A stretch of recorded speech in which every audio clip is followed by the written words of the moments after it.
Welcome to New World Now with your host, Kim Corbin. It's one thing to read or write a book that has the power to change our lives. It's another to live the principles and teachings from those books each day on a moment-to-moment basis. Host Kim Corbin's intention with each of her interviews is to empower us to do just that, as she talks with authors published by New World Library. They will discuss their personal journeys and share practical tools we can use to be more aware, mindful, and present in our daily lives. Now, here is your host, Kim Corbin. Hello, everybody, and welcome to New World Now. 19 years ago, my guest today was couchbound and depressed and not at all in the mood for the famous self-help book that her friends gave her to try and cheer her up. But as she applied its principles to her own life over time, she became a believer in the ability that each of us has to change our lives for the better, and eventually went on to create the Organized Artist Company, which helps creative individuals get unstuck and achieve their goals.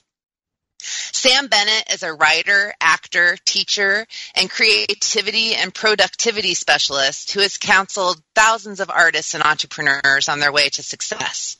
She's the best-selling author of Get It Done, From Procrastination to Creative Genius in 15 Minutes a Day, which Seth Godin called an instant classic, essential reading for anyone who wants to make a ruckus. Her book is Start Right Where You Are, How Little Changes Can Make a Big Difference for Overwhelmed Procrastinators, Frustrated Overachievers, and Recovering Perfectionists. Start Right Where You Are, which I simply could not get enough of as I was reading it to prepare for this interview, offers 66 small shifts in the right direction that we can make in our lives that can yield big results in the realization of our creative dreams. I totally fell in love with Sam's fun and authentic personality as I was reading the book, so it's a great pleasure to welcome her to the program today. Oh, Kim, thank you so much, and thank you so much for having me. Hi, everybody. I thought it would be a good way to start for you to tell us about the book's title and what you most hope people will take away from reading it. Yeah, what a good question. The title, one of the things I wanted all my titles to do is I love it when the title of something is kind of a little lesson in and of itself. Like, so even if you never read the book, you never crack it, you just see it on somebody else's shelf somewhere, it still might plant a little seed. Like, yes. Like I love the title, Feel the Fear and Do It Anyway, right? It's a great book, but just the title alone, Feel the Fear and Do It Anyway. Oh, okay, that's good, right? Yeah. So, I wanted Get It Done, from procrastination to 15 minutes, from procrastination to creative genius in 15 minutes a day. It was like a little, oh, right, okay. And same thing with Start Right Where You Are, that little changes could really make a big difference. And I love it when people can self-identify and we all can sort of raise our hands about like, yep, overwhelmed procrastinator, yep, frustrated overachiever, yep, recovering perfectionist, yep. And what do you most hope people will take away from the book? That they don't have to wait to have the life that they want. Mm-hmm. That it's not something that has to happen later or when things are better or calmer or whatever it is that we think is going to happen sometime in the future, that in fact, there are little tiny things that you can do right in this exact moment right now that will make your life substantially better. And when you start to stack those things up, you can see some really radical changes without having had to take really big action. Yes. And you write in the book that the only way your life is going to get better is if you start treating yourself better, which I just love. And I would love for you to speak a little bit about the importance of self-care. Yeah. And I don't mean self-care like go sit in a mud bath or, take 3 weeks in Provence, although yay that. I'm talking about eating and sleeping and doing your prayer, breathing, meditation, whatever it is you do to get centered, going for a walk, that kind of thing. And spending time on your creative projects, spending time on the projects that really matter the most to you. Mm. And I know that everybody has a voice in their head that says like, oh, I can't do that. It's selfish. I don't have time to get 8 hours of sleep. I can't do this. Too many people count on me. It's selfish. And I have to say, no, just no. You walking around tired and stressed out and underfed and underslept and without a sense of humor, like, that's selfish. Because none of the rest of us have to deal with you when you're like that. That's not fun. But when you prioritize your own self-care, so you show up, fed, rested, walked, meditated, cuddled, creatively expressed, like, then we get the best you. And we can see it in your eyes. You show up and you're present. You can be present for your children. You can be present for your work. You can listen. You get good ideas. You're not so reactive. You have a better sense of humor. Like, it's just so much better. So, I just want to reframe the whole self-care thing as, like, it's not optional. It's not the thing you do when you get a chance. It's the thing you do first. Yes. So the book is full of practices and mantras and ideas that we can apply in all kinds of real life situations. And I'd love for us to talk about several of them today. And I thought that a good one to start with, which I found myself doing many times it's early in the book. So I've been doing it as I've been preparing for the interview, is 4-7-8 breathing. Oh. Would you explain what it is and when we should use it, and maybe lead us through one round of it to get us grounded? I'd love to. Yeah, I've been doing this little simple breathing practice forever, for like 30 years. I don't even remember where I got it from, honestly. And I did some research when I was writing the book because I thought, I should really credit this to somebody because I'm sure I learned it somewhere. And somebody told me that it actually shows up in Dr. Andrew Weil's work, but I've never read any of Dr. Weil's books, so I don't know. But it shows up in a lot of different disciplines. I think it's just one of those things. So it's a very simple breathing exercise. We're going to inhale for 4, hold for 7, exhale for 8, and I'll count us through it. So just let your belly go really poochy soft, and just maybe even relax your jaw and your hands a little bit. And let's inhale, 2, 3, 4, hold, 2, 3, 4, 5, 6, 7, exhale, 2, 3, 4, 5, 6, 7, 8. So good. Tiny change, tiny action that can change the trajectory of your entire day. Yes. I do it in the car. I do it when I get stressed out, when I've got those racing thoughts. I do it in the line. I do it. It's really good if you can't fall asleep. It's a great insomnia strategy. Oh, yeah. And there's something about it. There's something I think about the 4-7-8. Like, it's close enough to math that I get confused. Your brain has to pay attention. Yeah, like, I can't get stressed out on other things when I'm trying to count 4-7-8. So, yeah. So good. So practical. And like I said, I really have been using that quite a bit. So I'm so glad. Really grateful for that. Yeah, I start all my classes with that. I do that all the time. I love it. Oh, good. And then chapter 13 is about Cant Say No Syndrome. And you write that Cant Say No Syndrome causes its victims to agree to things they don't want to do, be accommodating to those who don't deserve it, and to fail utterly at putting themselves and their own work first. Symptoms include a stomach in knots, beleaguered sighs, and the deep-seated concern that if you were to say no, people wouldn't like you anymore. So what is the treatment for Cant Say No Syndrome? Yes, the dreaded Cant Say No Syndrome. Again, I think the one, again, really easy strategy I found is that when people ask you to do something, or when people ask me to do something, here's what I do, is I don't respond in the moment. I say, thank you so much for thinking of me. Let me get back to you in an hour, or later today, tomorrow, after the weekend, whatever the appropriate time frame is. And then, because if you just ask me, I'll say yes. Like, I have a big red button in the middle of my chest that says, I'll help. Yeah.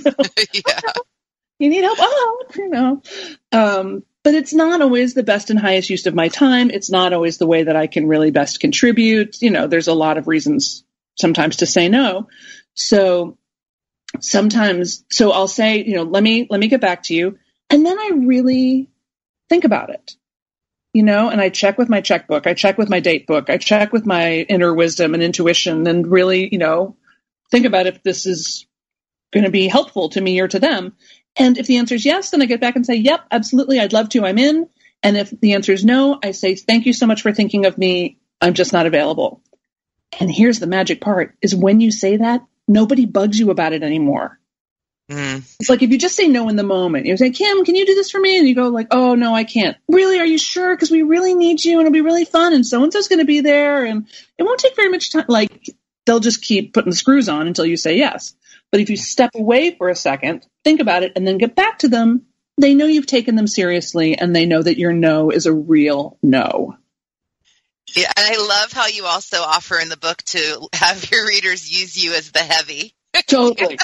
Just say, oh my gosh, I'm working with this coach, Sam Bennett, and she just won't let me. I would love to. I would do it. But Sam, she just says no. I can't. I just can't. I love that. Love that. That's good if you have to double your prices too. Like if somebody wants a discount, go, oh my gosh, I would love to give you that discount, but my business coach, Sam, just won't let I can't do it. Yeah. It's good to have someone else be the heavy. I love that. I'm happy to do it.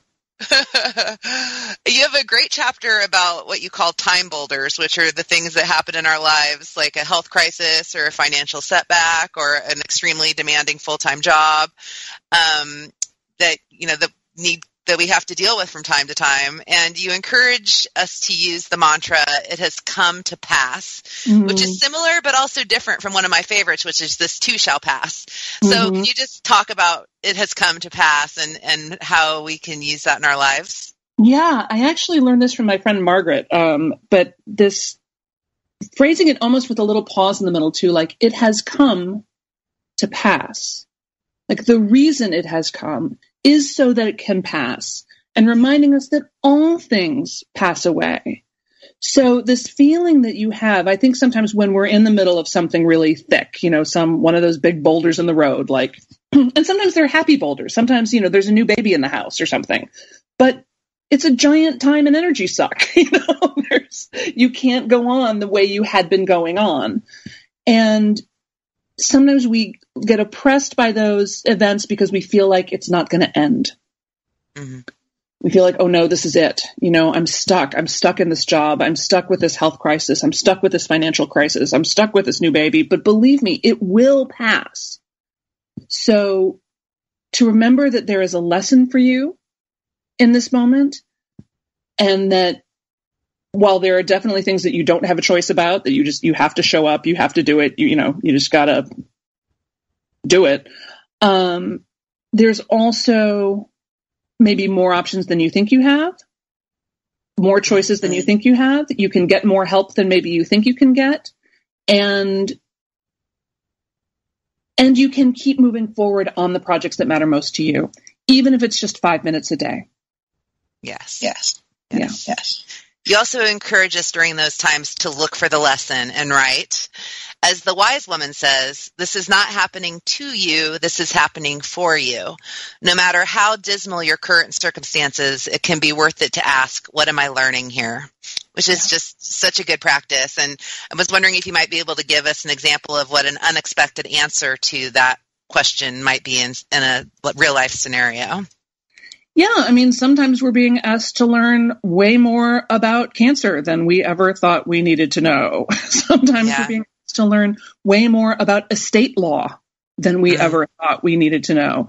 Sometimes we're being asked to learn a lot more about compassion and forgiveness and gentleness, for ourselves and for others. It shows up all kinds of different ways and places. And that looking for the lesson thing, it sounds a little, Girl Scout. It sounds a little school like, look for the lesson. What are you being asked to learn here? But so I don't mean it in a pop quiz way. I just mean it in the sense that there's an opportunity for you. Yes. And to get yourself out of a victim mindset, because it's super easy to feel victimized when things that are outside of our control are happening to us. But, the proper response to the inevitable is relaxation. So if you can't do anything about what's happening, then relax and really start to focus your attention on the things you do have control over. Mm-hmm. That's good advice. Yeah. You not only encourage us to know what our well-being looks like, but also have a great section of the book that stresses the importance of recognizing what our not well-being looks like, and encourage us to stay alert to the thoughts and behaviors and aches and pains that tell us that we're off kilter. And in that chapter, you're very honest about your own struggles with depression throughout your life and how you've come to recognize different things about that. And I'm wondering if you could just speak a bit to people who are dealing with depression and any advice or words of encouragement you might have for them. Yes, I'd be happy to. And I totally wish that advice and words of encouragement helped with depression. Yeah. Because that's one of the problems with depression is it actually doesn't help that much. I will tell you that you are not alone. I will also tell you that more people are struggling with this than you know. And you can...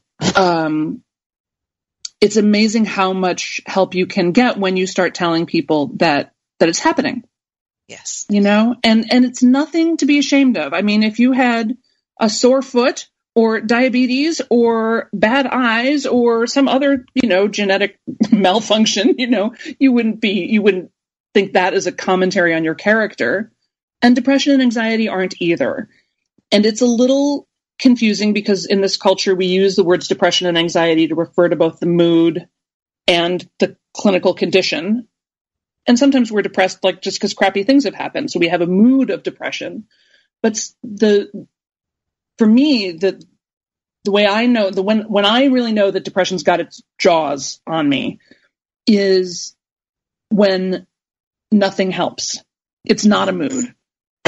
And I do all the things that everybody says to do. I go for a walk. I say my prayers. I go for a swim. I go out with friends. I read a book. I, do all the self-nourishing things, get a massage, and nothing helps. Yeah. It's 100% cloud cover. It doesn't matter what I do. Nothing helps. And I actually have what's called atypical depression, which is actually very typical. It's very common. But it gets talked about a lot less. So my depression doesn't show up as like, oh, I'm crying and I can't get off of the couch. It's more functional than that. So I can actually go, and when I'm out with people, I seem fine. It's only when I go home and I'm alone that it really starts to oppress me. So in some ways, it's almost more insidious because nobody really knows it's happening or nobody believes that it's happening. Right. I remember telling a friend one time that I was really suffering with this. And she, in all love, said, "Oh, Sam, but you'll be fine. I never worry about you." And I remember thinking, really? Could someone? Because I'm a little worried about me. Yeah. Because you have such a positive way of being in the world that people have a hard time understanding. Exactly. And when you're sort of a capable, confident seeming person too, nobody thinks to offer you help. And because nobody ever offers it, you never ask for it. And then now you've got this little downward spiral of nobody asking and nobody offering. Yeah. Well, I really appreciate your openness about that. And I remember you did a Facebook post when you had just come out of a time where you'd been really struggling and the huge response that it got. And I think it's so easy for people to think that the authors and people who are doing this work don't deal with that kind of thing. So thank you for your transparency and openness about that. Yeah. No, my pleasure. It's awful. Like, I'm sorry that I have to deal with it, and I'm sorry that anybody has to deal with it. On the other hand, we look for the lesson, right? Where's the opportunity? I mean, for me, and I think for a lot of people, part of why it happens, or part of it, is a greater sensitivity to things. Like, we have a lot of feelings, and we have them more than sometimes than other people. And so to be able to say, this depression is part of my sensitivity, and I love my sensitivity. Yes. I cherish it causes me to write poetry. It causes me to be able to empathize with people. It causes me to want to write and share. So if that's part of it, well, then that's part of it. But I will also say too, it's a global disease, right? It's a spiritual disease. It's an emotional disease. It's a chemical disease. It's a physical disease. It's a psychic disease. Like, it's it's 360. So if that's happening for you, you've got to kind of take a 360 approach. Get meds, get spiritual help, get psychological help, get physical help, go at it from every possible angle, because it's a slippery son of a bitch. Yes. You also introduced an acronym that's used in 12-step programs called HALT, for when you're hungry, angry, lonely, or tired, and how those things need to be dealt with first before you're going to be able to really be present. Before you do anything, and to really notice, if that's happening, stop. Because how your thoughts spiral out of control when you're hungry. Yes. Or angry. Or hangry, which is even worse. Or hangry, which is even worse. Exactly. Yeah.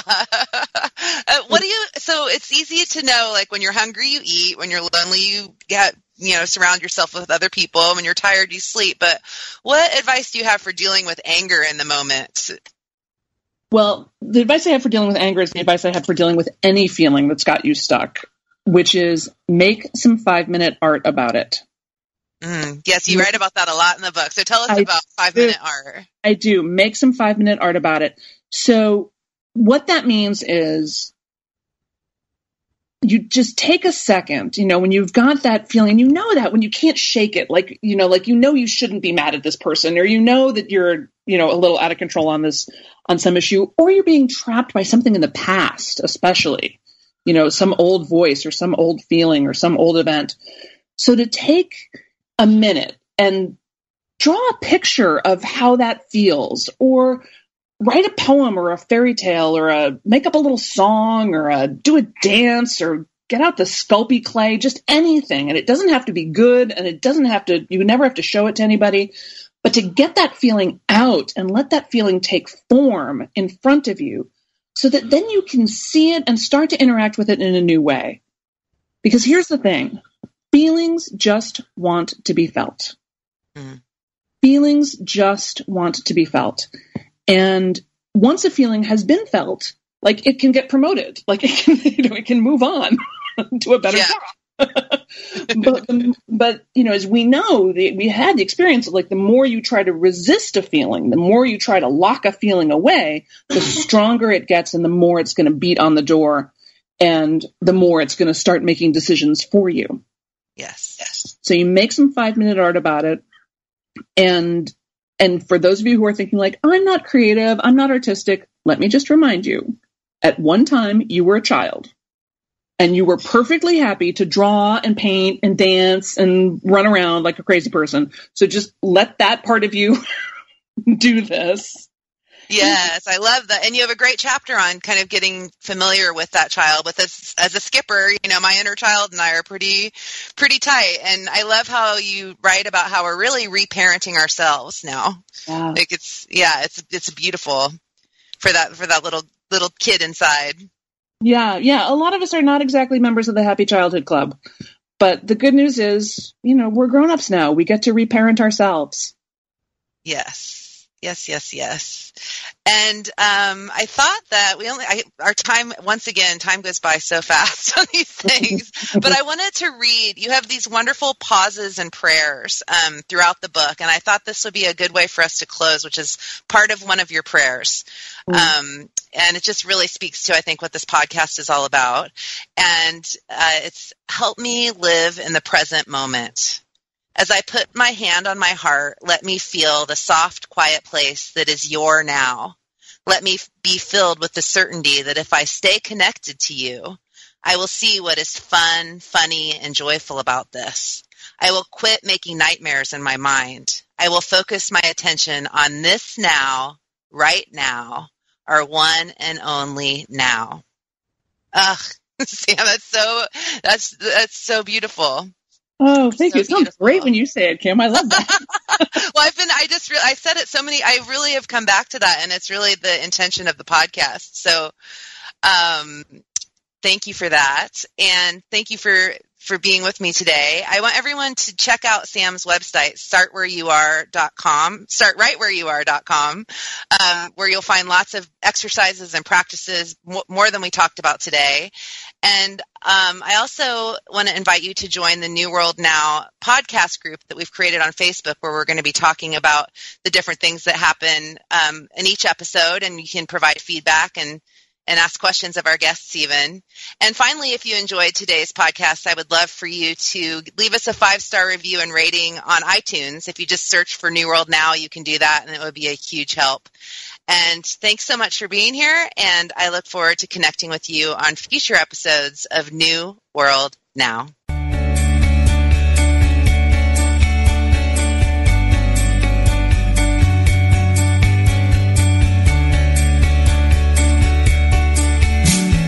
Thank you for listening to New World Now with Kim Corbin from New World Library.